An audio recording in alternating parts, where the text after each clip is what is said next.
What is up, everybody? Today I'm going to show you how I got my 4-inch intercooler to fit in my 300ZX.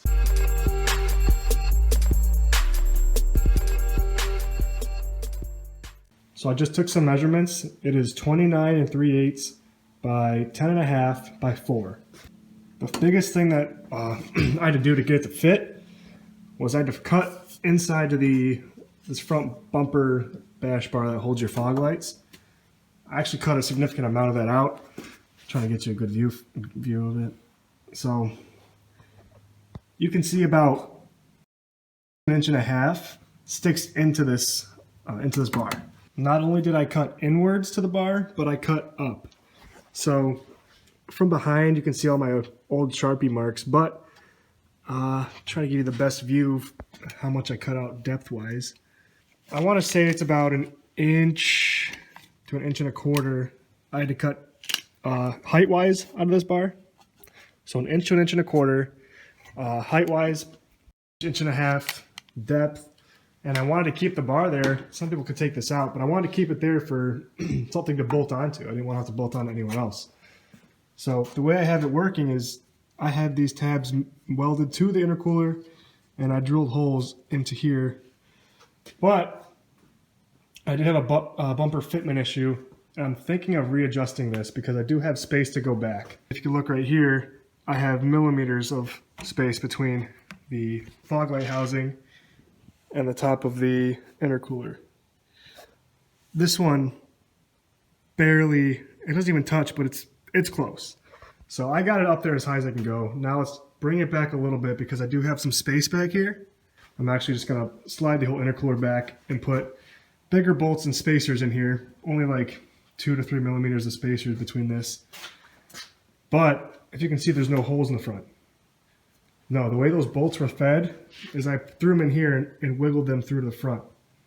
So now I'm gonna get different bolts, nuts and bolt setups for the intercooler so I can have the spacers and push it back. But I'm gonna cut some sections of this out to get the longer bolts, to get the spacers through, because these don't have enough thread for me to push it back 4 millimeters, 3 to 4 millimeters that I need.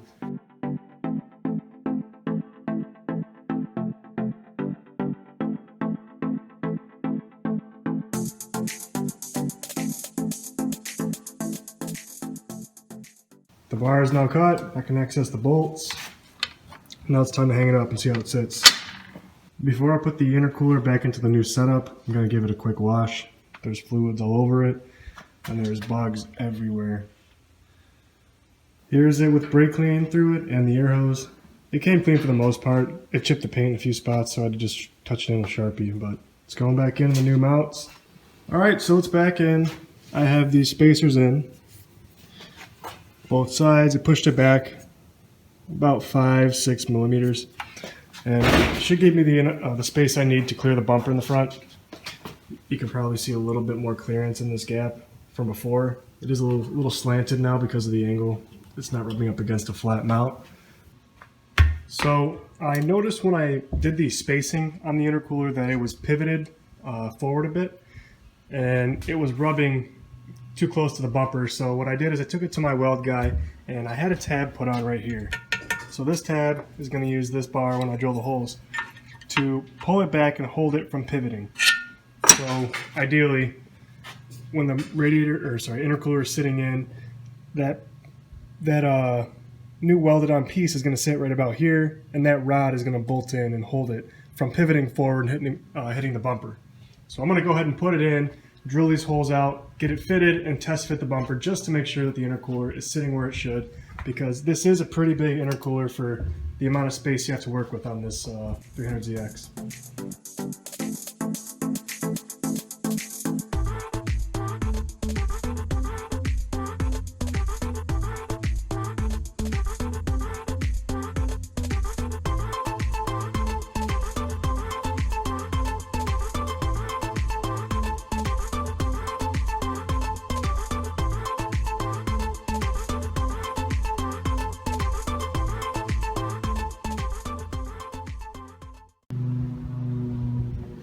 Alright, she's up.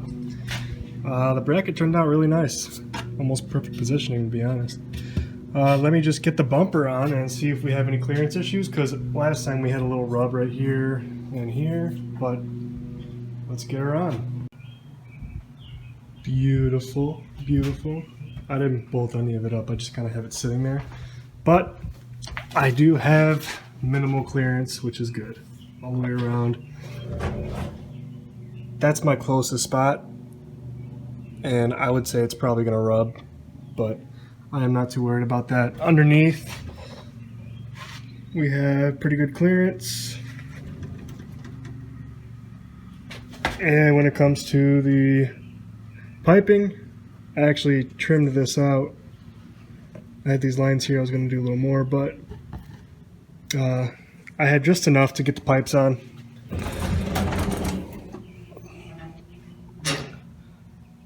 Looks good.